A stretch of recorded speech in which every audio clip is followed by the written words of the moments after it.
High বন্ধুরা, সবাই কেমন আছো? তো আমি আজকে আমার খুবই মন খারাপ। আর মন খারাপের কারণ হচ্ছে কারণ আজকে ছিল আমার জন্মদিন। আর জন্মদিন আগের বছর আমার মা যখন ছিল তখন আর কি বলবো, শেষ জন্মদিনটা মা আমার করে গেছিলো। তো তার কারণে আজকে আমার খুবই মন খারাপ হচ্ছে যে দুনিয়ায় মেয়েদের কাছে মা না থাকলে কিছুই থাকে।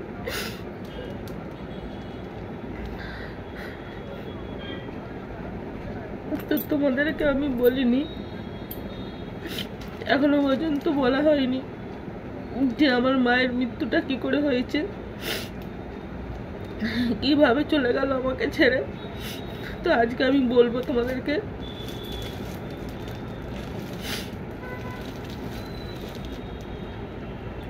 আগের বছর শ্রাবণ মাসে 5 তারিখে আমি গুজরাট থেকে দেশে গেছিলাম। তো আমরা মা, আমি আর আমার মামি, বোন সবাই আর কি, আমরা মায়াপুর ট্যুরে ঘুরতে যাই বাসে করে। তো আমি গিয়েছিলাম, তোমরা নিশ্চয়ই আমার ভিডিওগুলো দেখেছিলে। তো যাবো বলেই গিয়েছিলাম মাকে নিয়ে, মা বলছিল অনেক করে। আমি এখান থেকে একাই গেছিলাম। তো আমরা ঘুরলাম, ঘুরে চলে আসবো। এবার আমার টিকিট হয়ে গেছে যে আমি চলে আসবো এরকম। দিয়ে মা আমাকে বললো আর 15 দিন থেকে যা, তারপরে তুই যাবি। জানিনি মা এরকম ছেড়ে হয়তো চলে যাবে বলেই না কি জানি আমাকে বাধা দিল আসতে। নাহলে আমি যেই মাসে গেছিলাম, এই হচ্ছে জুলাই মাসের লাস্টে গেছিলাম। আর আগস্ট মাসের ভাবছি 15 তারিখে আমার টিকিট ছিল। তো মা বললো 15 দিন পেছাতে। তো 15 দিন পেঁচেছি, আমি 30 তারিখে আসবো, আমার ঠিক হয়ে গেছে টিকিট। তারপরে সব কিছু ঠিকই ছিল। এবার চলে আসবো তার 2 দিন আগে আমি শ্বশুর ঘরে গেছি মায়েদের ঘর থেকে। মায়ের হচ্ছে খুব শরীর খারাপ ছিল, ডাক্তার বলছিল পেটে পাথর পড়ছিল। তো আমার একটা জানাশোনা দাদার সঙ্গে আল্ট্রাসাউন্ড করার জন্য গেছিল ডাক্তার দেখাতে। এবার আমি তখন শ্বশুর ঘরে ছিলাম, আমি জানি না যে সেই দিনটাতেই মা যাবে বলে।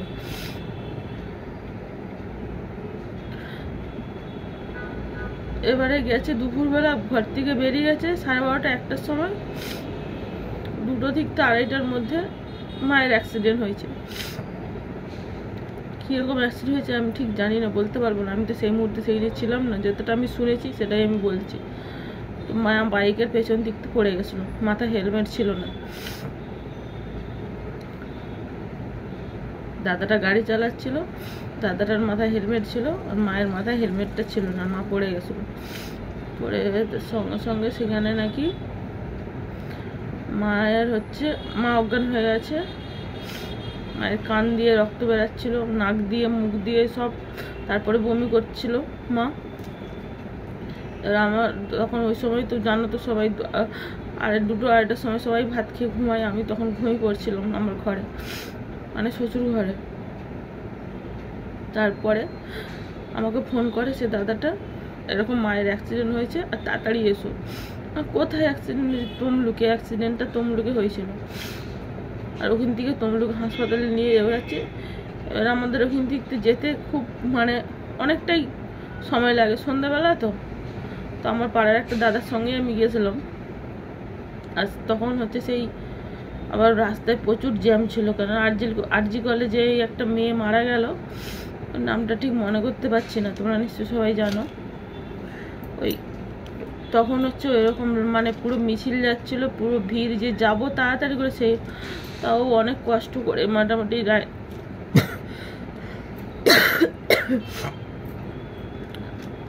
গেল মায়ের কাছে। গিয়ে দেখি মার নিচয় বেড নেই, খালি।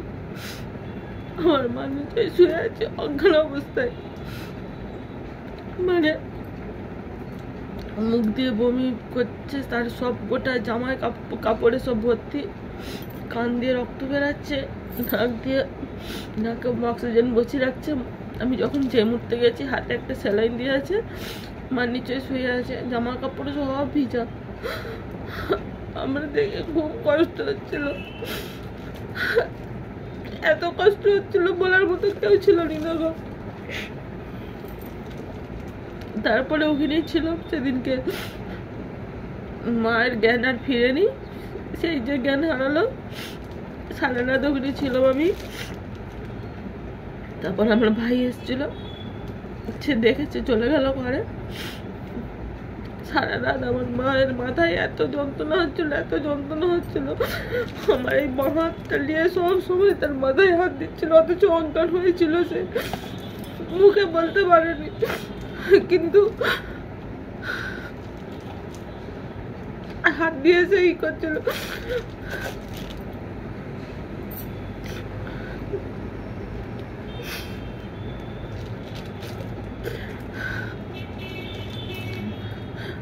বলে ওই দিন তো গেল, সিটি স্ক্যান করলো, ওখানে সঙ্গে সঙ্গে ডাক্তার পড়তো, সিটি স্ক্যানের রিপোর্ট দিল, খুব একটা ভালো রিপোর্ট ছিল না, খারাপই রিপোর্ট ছিল।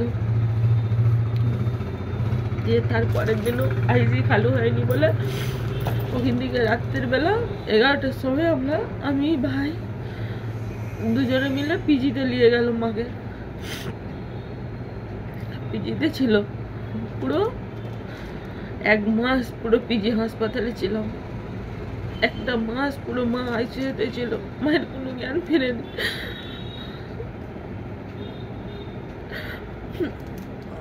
এই করে পুরো একদম আশ্বিন মাসে অষ্টমীর দিনে সন্ধ্যেবেলা 8টার সময় মা নেই, চলে যাচ্ছে। অনেক কষ্ট করছি, অনেক কষ্ট করছি, কত বেলার দেওয়া হয়েছে, কত সবকিছুই মানে ছিল। আইসিইউতে থাকা মানে কি বলবো, তোমাকে আরে 7 তলার মধ্যে ছিল মা পিজিতে। তো সে তো গেল, মা চলে গেল অষ্টমীর দিনেই। তারপরের দিন সকালবেলায় তমলুকের থানায় একবার কতক্ষণ ধরে বসে আছি, ডেড বডি আনতে যাব, দরখাস্ত না নিয়ে তো যাওয়া যাবে না পিজি হাসপাতালে। ওখান থেকে আবার আমাদের ওখানে কোলাঘাটের থানায় গেল, ওখানে আবার ওখান থেকে হয়ে 1টার সময়, সে ভোর 5টার সময় বেরিয়েছিল, 1টার সময় হলো। তারপরে ওখান থেকে কাগজপত্র সব নিয়ে যাওয়ার পরে সেখানে জমা করতে মায়ের পোস্টমর্টম করলো। পোস্টমর্টম করে মাকে ছাড়লো কটা না, 7টা 7:30টার সময় পেলাম মায়ের বডি। তারপরে মায়ের তো সব ঘরে গিয়ে সব কাজকর্ম সব হয়ে গেল। দুনিয়াতে আমার মা আমাকে ছেড়ে চলে গেল, আমার জীবন থেকে সব কিছু চলে গেল। আমার মাকে আমি খুব খুব খুব ভালোবাসতাম। শেষবারের মতো শেষ কথা পর্যন্ত আমাকে বলে যাই। আজকে দেখো, তোমাদেরকে দেখাচ্ছে আমার মায়ের ফটোটা।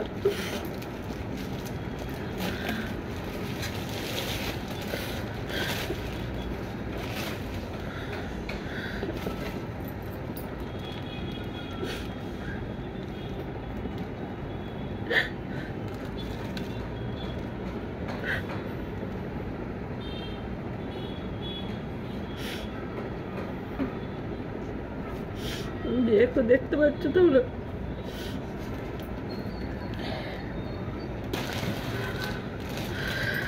তো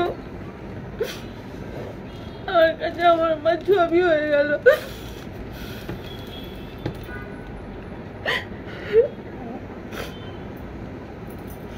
মা থাকলে মাকে সব কথা বলা যেত, মনের কথা।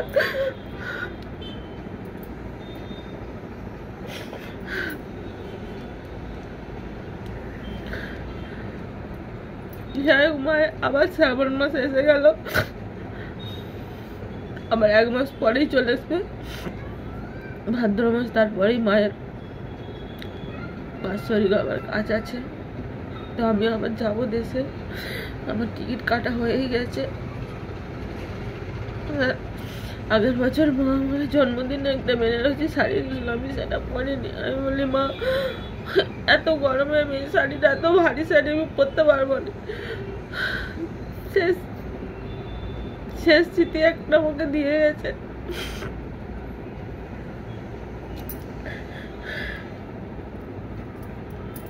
যাই হোক, আজকে আমার খুব কষ্ট হচ্ছিল বলে তোমাদেরকে বললাম, এতদিন আমি বলিনি। আর এই কারণের জন্যই আমি ভিডিও সব করা বন্ধ করে দিয়েছিলাম।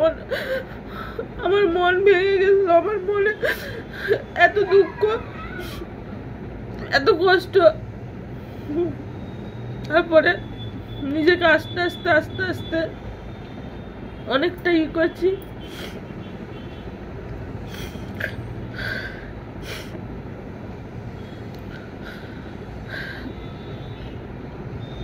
তোমরাই বলো বন্ধুরা, মা চলে গেলে কি জন্মদিন করতে নেই?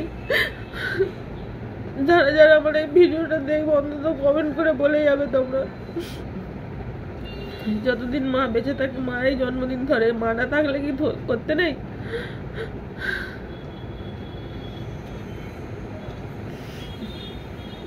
চলো টাটা বাই বন্ধুরা।